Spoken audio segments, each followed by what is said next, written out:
Existe um padrão na moda que ninguém te conta abertamente. A moda é cíclica, e certas décadas voltam em momentos específicos porque o que elas representavam responde a algo que o mercado está sentindo agora. Os anos 70 são o exemplo mais claro disso.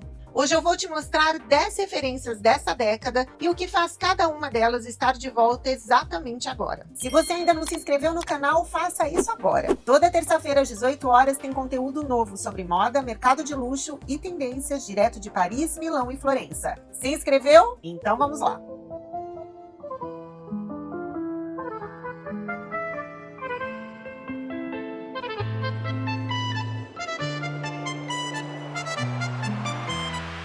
Calça flare e boca de sino.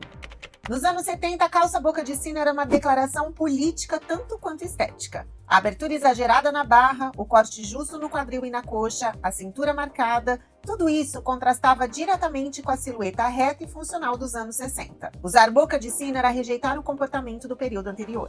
A versão atual, que o mercado chama de flare, é uma releitura interessante. A abertura continua existindo, mas começa no joelho, sem o drama da barra que varria o chão. Em alfaiataria, uma combinação que os anos 70 não conheceram com essa frequência, a silhueta ganhou mais movimento e é uma das opções mais usadas hoje. De qualquer forma, a proposta é a mesma de sempre, só que o grau de intensidade mudou. Alfaiataria larga.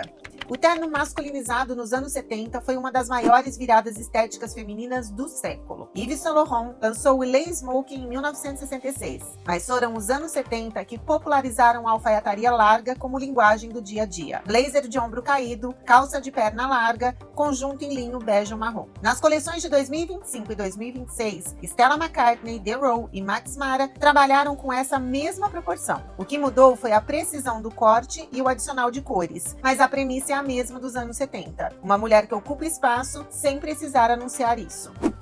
Paleta terrosa.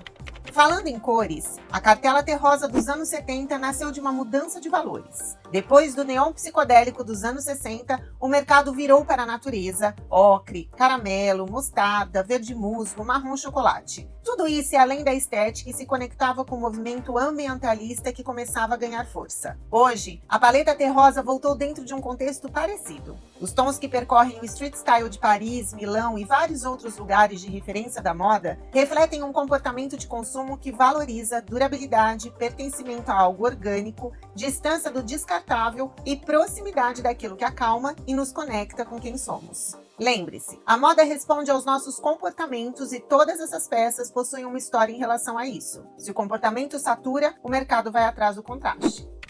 Colete. O colete nos anos 70 era a peça-chave da estética boho e do visual faroeste que dominava o imaginário da época. De couro, jeans ou crochê, ele aparecia sobre camisas de seda ou blusas de renda, construindo camadas. Hoje, o colete voltou principalmente por dois caminhos. O primeiro é o colete de alfaiataria, usado no lugar de uma blusa ou sobre uma camisa, construindo um look com estrutura. O segundo é o colete de tricô ou malha fina, aquela peça que as pessoas estão usando para comunicar um certo refinamento intelectual, uma elegância mais contida, quase que acadêmica. Se você está vendo até aqui, já coloca aqui nos comentários se você prefere o jeito antigo ou atual de usar essas peças. Eu quero muito saber, eu amo os dois. Renda e crochê. Renda e crochê nos anos 70 tinha uma carga muito específica. Era um lado artesanal e feminino da estética hippie. Vestidos de crochê, blusas de renda vazada, detalhes feitos à mão que comunicavam uma rejeição ao produto industrializado. O que está acontecendo agora está muito conectado a essa história. A ideia de que algo foi feito à mão, que demanda tempo e habilidade, passou a ter muito valor no mercado de luxo atual, justamente porque a produção em massa se tornou normal. E com isso estamos vendo esses dois materiais em muitas peças, principalmente nas tendências do verão europeu. E falando em verão europeu, fizemos um vídeo recentemente sobre isso. Se você não viu, assista. E de novo, não se esqueça de se inscrever aqui para não perder mais nada. Franjas.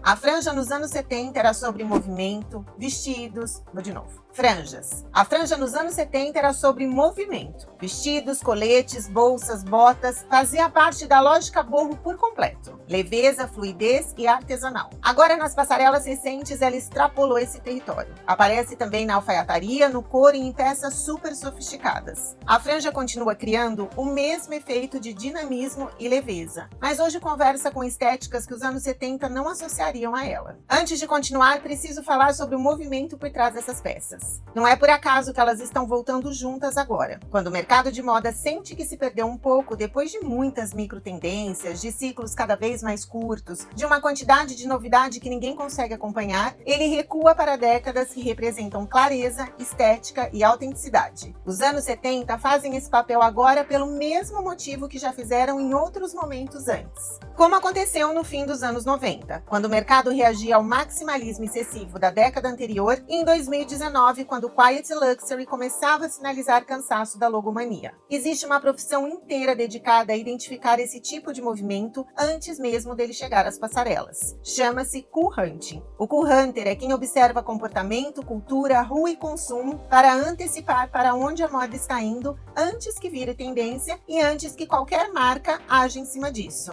É exatamente esse olhar que o curso profissionalizante de Cool Hunting do Passaporte Fashionista desenvolve. Uma imersão presencial em Paris, ministrada em português, com certificação internacional, onde você aprende a ler os sinais culturais que antecipam tendências, com método, com referência histórica e com a vivência de quem está dentro do mercado. E o melhor, você caça essas tendências no período da Paris Fashion Week. Se entender o porquê das tendências te interessa tanto quanto acompanhá-las, as informações estão aqui na descrição. E agora, vamos terminar a lista?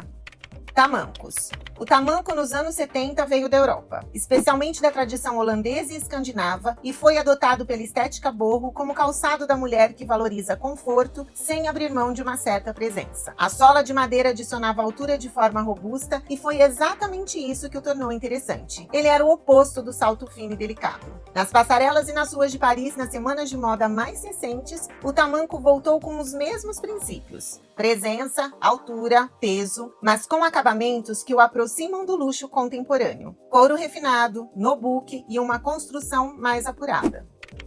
Colares longos com pingente. O colar longo com pingente nos anos 70 era quase onipresente. Correntes de medalha, amuletos, pedras brutas, o acessório funcionava com extensão de uma identidade. Ele já havia voltado com força por volta de 2010, dentro de uma estética que resgatava o artesanal. Mas em 2026 esse retorno faz ainda mais sentido. Numa época saturada de informação, de tendências descartáveis e de uma estética cada vez mais mediada pela tela, o acessório com história passou a ter outro peso. Pedras brutas, amuletos, peças com carga espiritual ou afetiva, o que o mercado de joalheria contemporânea está respondendo é uma busca por algo com significado. Penny Lane Coat. O Penny Lane Coat tem uma história que começa no Afeganistão, passa por Cabul nos anos 60 e chega ao guarda-roupa hippie ocidental pelas mãos de John Lennon em 1967. Nos anos 70, o casaco de comprimento médio com acabamento de shearling na gola e nos punhos era sinônimo de rock e personalidade. Jimi Hendrix usou, o Pink Floyd usou. Era o casaco de quem tinha histórias para contar. O apelido Penny Lane chegou décadas depois com o filme Quase Famosos dos anos 2000. Kate Hudson, no papel da personagem que dá nome ao casaco, tornou essa peça icônica para uma geração inteira. E olha, em 2026, ele voltou às ruas com a mesma força. Estamos falando de um ano que representa a autenticidade. Cada vez mais as pessoas estão buscando se expressar novamente pela moda. Então, a volta desse casaco faz total sentido. Camurça. A camurça nos anos 70 estava nas jaquetas com franjas, nas botas cowboy, nas bolsas com acabamento rústico. Era a textura do rock da boemia com aquela ideia de liberdade. No inverno de 2026, ele tomou conta de tudo. Calças, sapatos, bolsas, casacos, jaquetas, mas o que chama atenção é o que elas estão comunicando. A camurça entrou em silhuetas estruturadas, em alfaiataria, em calçados de bico fino. Uma textura que historicamente pedia despojamento, agora aparece em looks que falam de precisão e sofisticação. É o mesmo material com uma postura completamente diferente. 10 peças, 10 histórias que começam nos anos 70 e seguem em curso. O Zeitgeist, o espírito do tempo, é o que decide quais décadas voltam e quando. Os anos 70 estão aqui de novo porque o que eles representavam responde ao que a gente está vivendo agora. Cansaço do descartável e vontade de peças com história e personalidade. A roupa nunca é só roupa. Ela é um termômetro do momento. E ler esse termômetro antes dele estar nas passarelas é o trabalho do Cool Hunter. E é exatamente esse olhar que o curso profissionalizante de Cool Hunting do Passaporte Fashionista desenvolve. Em Paris, em português e com certificação internacional. As informações desse curso e de todos os outros estão aqui na descrição. Se o vídeo foi útil, deixe o like, compartilhe com quem leva a moda a sério e se inscreva no canal. Até o próximo vídeo, fashionista!